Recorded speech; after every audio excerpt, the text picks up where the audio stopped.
Hey guys! Today we're diving into another truly horrifying case.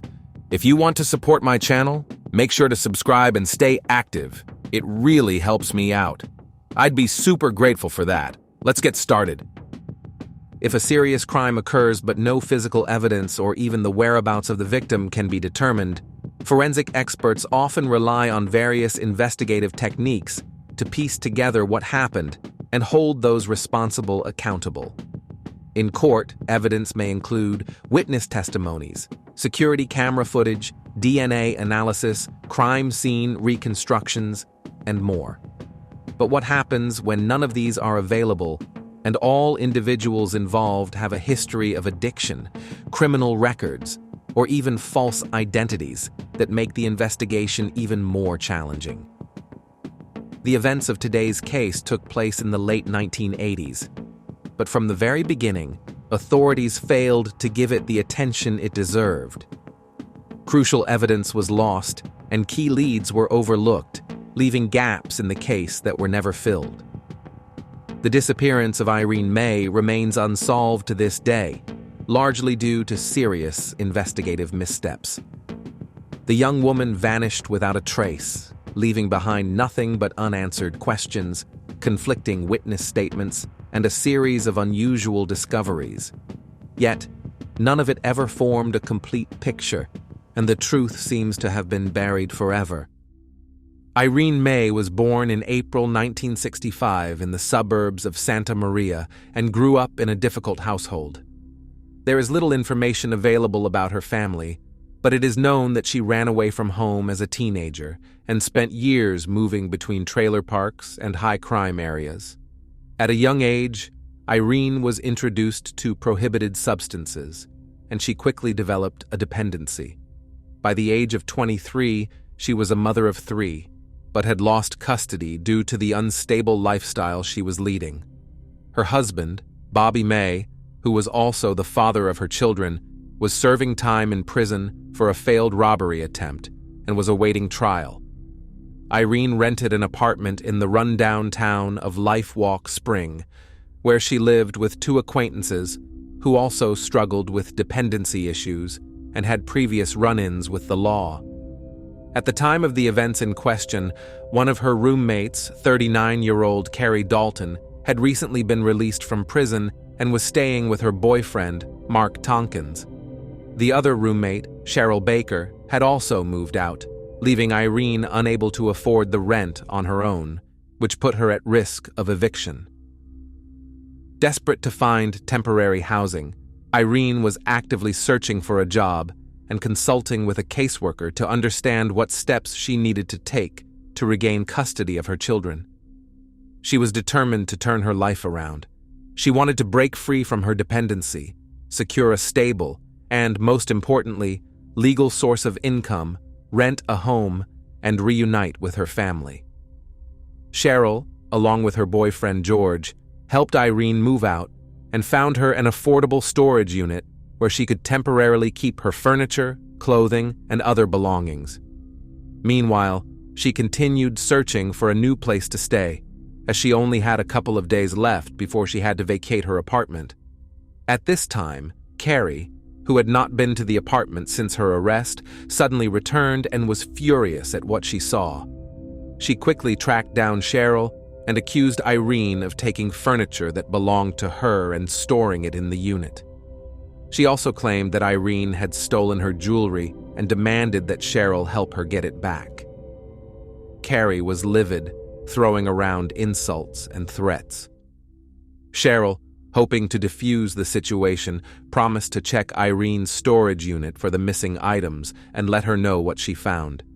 She kept her word, but didn't find anything. However, instead of calming Carrie down, this seemed to enrage her even more. She decided to confront Irene herself, convinced that her former roommate had stolen from her. When Carrie confronted Irene, she yanked her bag away, dumped its contents onto the sidewalk, and spotted a couple of bracelets that she immediately claimed as hers before taking them. Irene was shaken by her former roommate's aggressive behavior, but the harassment didn't stop there. Carrie continued to follow her, demanding that she return more belongings. Irene denied all accusations, insisting that she hadn't taken anything. The pressure from Carrie only escalated. She began making open threats and even accused Irene and her boyfriend Bobby, who was still in prison, of being informants for law enforcement. The conflict kept spiraling, but no one could have predicted the horrifying turn it was about to take. On the evening of June 26, 1988, Irene, Cheryl, and her boyfriend George went out to look for prohibited substances. They knew that someone selling them could usually be found near the corner of a local 24-hour store, so that's where they headed. Unexpectedly, Carrie and Mark pulled into the same parking lot, claiming that a mutual friend's car had been stolen. They suggested that everyone join in the search for the missing vehicle. All three agreed, and Irene saw this as an opportunity to smooth things over with Carrie. Unfortunately, she had no idea that everything had been carefully orchestrated with one goal in mind: to lure her into a deadly trap. They drove around the area until they ran into another acquaintance, Joan Feder, whose car had broken down on the road. Inside the vehicle were her son and daughter, ages 1 and 3. Carrie offered to tow her car back to the trailer park, and Joan agreed. In reality, this was exactly where Carrie had planned to bring Irene, and the situation provided a perfect excuse. Once Irene was inside, Carrie resumed accusing her of theft and of allegedly working as an informant. At first, it seemed like more of the same petty arguing, but Irene was never given a chance to defend herself. Carrie locked the trailer door to prevent her from leaving and ordered her to clean up, cook dinner for everyone, and wash the dishes afterward. Irene followed every command without resistance, still hoping they would eventually let her go. The others, Cheryl, Mark, and George, didn't interfere. They simply watched in silence as the situation unfolded. Later that night, Joan, who was in a neighboring trailer, overheard shouting about a syringe. It turned out that the group had been sharing the same injection tool for prohibited substances the previous night, but had only realized it that morning. The problem was that, according to some sources, Irene had been diagnosed with hepatitis, meaning the infection could have been transmitted to everyone through the unsterilized needle. This incident led to Irene being physically assaulted, but after that, Carrie seemed to calm down for a while. Around that time, Joan stopped by the trailer. She wasn't entirely sure what was going on, but she could tell that Irene was in danger. While Carrie was distracted, Joan quietly gave Irene instructions on how she could escape and urged her to take the first chance she got. Shortly after, Cheryl, George, and Joan left the trailer to take Joan's son and daughter to visit their father, who was serving time in a correctional facility in a nearby city. On their way back, Cheryl and her boyfriend made a stop to pick up substances for the group to use that evening. They were gone for about 3.5 hours. When they returned, they walked into a horrifying scene. Irene was tied to a chair, covered with a bedsheet that was stained in places with blood. Carrie and Mark appeared completely unfazed, acting as if nothing unusual had happened. Carrie calmly explained that Irene had attacked her, so they had to restrain her. Mark then took George outside to discuss their next steps, while Carrie led Cheryl into the bathroom and told her that Irene would not be leaving the trailer alive. Carrie pulled out several syringes filled with an unknown liquid and claimed that they contained battery acid, which they planned to inject into Irene's veins. She insisted that Cheryl take part in this, ensuring she would be implicated and unable to go to the police about what had happened. Cheryl was terrified. She knew exactly what Carrie was capable of, so she decided to comply with whatever she was told. As the two women approached Irene, attempting to inject her, she realized what was about to happen. Desperate, she begged for her life, pleading for mercy for the sake of her children. She fought back as best as she could, making it difficult for them to administer the injection as planned. Enraged, Carrie grabbed a syringe and forcefully stabbed it into Irene's leg, injecting the entire contents. As expected, it didn't take her life immediately, but instead caused excruciating pain. At that moment, Mark and George returned to the trailer, ready to finish what their partners had started. To keep Irene from screaming and attracting the attention of neighbors in the trailer park, they forced a bar of soap into her mouth as a gag. Mark looked around, picked up a hammer that was within reach, and struck Irene multiple times in the head and chest. Shockingly, she remained conscious. Seeing this, Carrie grabbed a heavy skillet from the kitchen and began smashing it against Irene's kneecaps. She continued striking her legs until the bones were completely shattered, but even that wasn't enough for her. Carrie and her boyfriend began tormenting Irene with electric shocks, pressing exposed wires against her skin. Then, Mark spent several minutes further mistreating her, stabbing different parts of her body with a screwdriver before deciding to end it. He grabbed a large knife from the kitchen and struck her multiple times in the chest. After that, Irene finally fell silent and showed no signs of life. After the brutal crime, the group focused on covering their tracks. Their top priority was making sure the body was never found. The men took on this task, and it's safe to say they executed it with disturbing efficiency. They wrapped the remains in a bedsheet, pulled a pickup truck right up to the trailer entrance, discreetly loaded the body into the truck bed, and set off for a nearby Native American reservation, bringing along an axe and a couple of shovels. The perpetrators dismembered the remains into multiple smaller parts and then spent hours driving through the remote desert, burying each piece separately to make any future search nearly impossible. Meanwhile, the women stayed behind, meticulously scrubbing the trailer to remove all traces of the crime. Every stained item was either destroyed or disposed of, and the makeshift weapons were carefully discarded to eliminate any remaining evidence. All 4 individuals involved were now bound by their actions. They had to remain silent. If anyone talked, they all faced serious prison time and, at worst, a possible death sentence. But the group was confident they had committed the perfect crime and that law enforcement would never catch up to them. From the start, Joan had suspected that Irene was in grave danger and had tried to help her. However, she was afraid for her own life and the safety of her son and daughter. When she asked about Irene's whereabouts, Carrie snapped at her, saying she had kicked out that rat and that she wouldn't be coming back.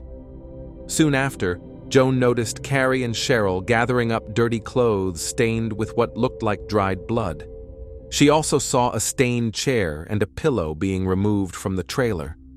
The men loaded all these items into the truck bed and drove off, only to return later that night. Sensing Joan's curiosity, Carrie tried to explain it away, claiming she had cut herself and gotten blood on some things. She also mentioned that she and her boyfriend would be leaving the trailer park soon. The moment the group left, Joan rushed to the nearest payphone and called law enforcement to report a possible crime. Deputy Sheriff David Wilson responded to the call. However, upon arriving, he immediately noted that Joan was under the influence of prohibited substances and, because of this, didn't take her claims seriously from the start. The woman spoke incoherently, trying to explain what she had seen. Suspicious stained items being removed from the trailer, what appeared to be a bloodied pillow lying beneath it that later disappeared, and a screwdriver covered in blood with what looked like bits of skin and hair stuck to it, which also went missing. The deputy sheriff walked around the trailer, shining his flashlight, but aside from some clutter, he didn't find anything suspicious. Even when Joan pointed out a bar of soap with clear bite marks on it, he dismissed it as unimportant and didn't collect it as evidence. Joan also mumbled something about a missing trash bin, but the deputy brushed it off, assuming she was rambling due to being under the influence. After scanning the area one last time, he concluded in his report that there were no signs of a crime inside or around the trailer and deemed Joan's statements unreliable. Meanwhile, Carrie, Cheryl, Mark, and George made sure to dispose of any remaining stained items, the makeshift weapons, and anything else that could be used against them. They also cleaned the vehicle they had used. The group then checked into a cheap roadside motel where they discussed their next move. Mark suggested going back to set the trailer on fire to destroy any potential evidence they might have overlooked. However, they ultimately rejected the idea, fearing it would attract too much attention.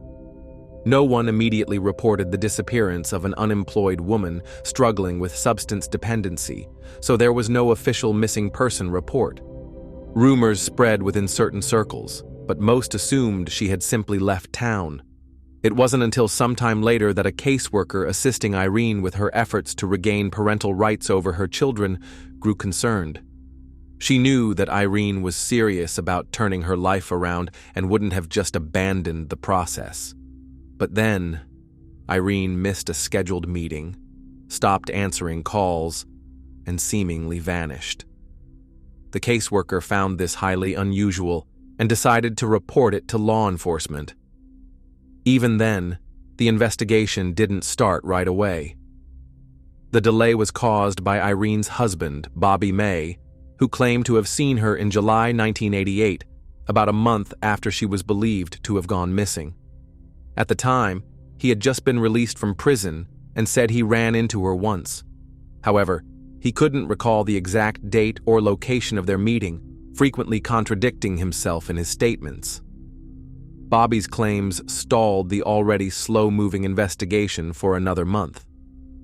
Finally, in August of that year, the caseworker took matters into her own hands and visited the trailer park in search of Irene. There, she encountered Joan, who repeated the same disturbing account she had given the deputy months earlier. This time, she also handed over a few items that she believed might still contain traces of blood. Joan asked the caseworker to take them to the police, since no one had believed her before. The caseworker followed through, but once again, law enforcement dismissed the evidence as insignificant, and the case remained at a standstill. It wasn't until late November of that year that the trailer was searched again, but once more, no solid evidence of a crime was found. By the end of 1988, investigators tracked down Cheryl and called her in for questioning, offering her a chance to cooperate as an informant. At first, she denied any involvement and claimed she knew nothing. However, what she didn't realize was that her phone was being monitored. A few months later, she slipped up, mentioning in a conversation that Irene was no longer alive and that her body would never be found. Following this revelation, Baker was arrested and could no longer deny her connection to the case, but there was still no concrete evidence against her. Despite the mention of a possible crime, the investigation continued to move at an unacceptably slow pace, and the search for Irene's remains didn't officially begin until the summer of 1991. The biggest challenge was that no one could pinpoint even a general location where investigators should look. Cheryl mentioned a Native American reservation, but she had no further details. By the early 1990s, forensic technology had advanced, and DNA analysis had become a useful tool, though it was still far from what it is today. Unfortunately, due to the amount of time that had passed, investigators were unable to recover any viable evidence from the trailer. Even the bar of soap with bite marks had been lost by then. In October 1991, Joan was finally brought in for formal questioning. Investigators asked her to identify those involved in Irene's disappearance. She was able to recognize Cheryl, Carrie, and Mark from photographs, but there was no record of George in law enforcement databases. No one knew his last name, and it was likely that even his first name had been fake. In June 1992, 4 years after Irene's disappearance, formal charges were finally filed against Carrie, Mark, and Cheryl, and all three were taken into custody. However, George's true identity remained a mystery.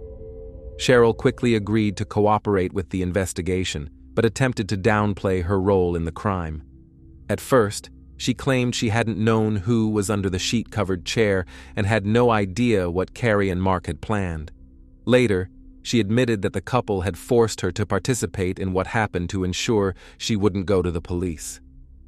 Baker also revealed that Carrie had once tried to convince her to get rid of Mark, saying that if law enforcement ever came after them, they could blame everything on him and claim he had fled. However, Cheryl swore that she had no idea where the men had taken Irene's remains or the makeshift weapons used that night, as she hadn't gone with them. She only had a rough idea of what had happened afterward. During subsequent interrogations, Cheryl provided a detailed account of what had happened to Irene. She claimed that she had wanted to go to the police from the very beginning, but that Carrie had threatened her if she ever spoke out. Investigators also offered Carrie a deal, but she refused, continuing to insist on her innocence. Mark, on the other hand, admitted to some involvement, though only partially. Despite partial confessions from Cheryl and Mark, Carrie denied everything and called their statements fabricated. She was convinced that without a body, a weapon, or solid evidence, she couldn't be convicted. In response, investigators used a strategy. They placed an informant in her jail cell, who managed to get her to talk. However, even this testimony didn't seem strong enough to secure a conviction. The trial didn't begin until early 1995, and the defense attorneys for all three defendants were optimistic. With no physical evidence and Irene's body still missing, they believed they had a strong chance of winning the case. However, the court eventually decided to try Carrie separately from her alleged accomplices. Key witnesses for the prosecution included Joan, the caseworker who had first raised concerns about Irene's disappearance, and one of Carrie's cellmates, to whom she had revealed disturbing details about what had happened to Irene. Meanwhile, the deputy sheriff who had initially responded to Joan's call continued to insist that he had seen no signs of a crime at the trailer and that the only witness at the time had been under the influence. At that point, some still considered the possibility that Irene might be alive, living under a different name in another state. Bobby continued to claim that he had seen her a month after she supposedly vanished. However, his statements were never verified. Additionally, since Irene had a history of legal trouble and prior arrests, her fingerprints were in the system. If she were truly alive, it was likely that she would have surfaced in official records at some point. Another key witness was Carrie's friend, Lori Carlisle. She testified that she had spoken with Carrie shortly after Irene disappeared and that Carrie had gleefully shared disturbing details about what had happened to her. When Lori asked why they had done this to Irene, Carrie reportedly said there were several reasons. First, Irene was suspected of being a police informant, which, in criminal circles, was already considered a serious offense. Second, she had hepatitis, but had continued sharing injection tools with the rest of the group, putting them at risk. Third, she had allegedly stolen jewelry and some furniture from Carrie, and Carrie had wanted revenge. Despite the complexity of the case and the lack of physical evidence, a body or strong forensic proof, all three defendants were convicted in 1996. Cheryl Baker was sentenced to 15 years in prison. Mark Tonkins received 25 years without the possibility of parole. Carrie Dalton, who had been tried separately, was sentenced to death.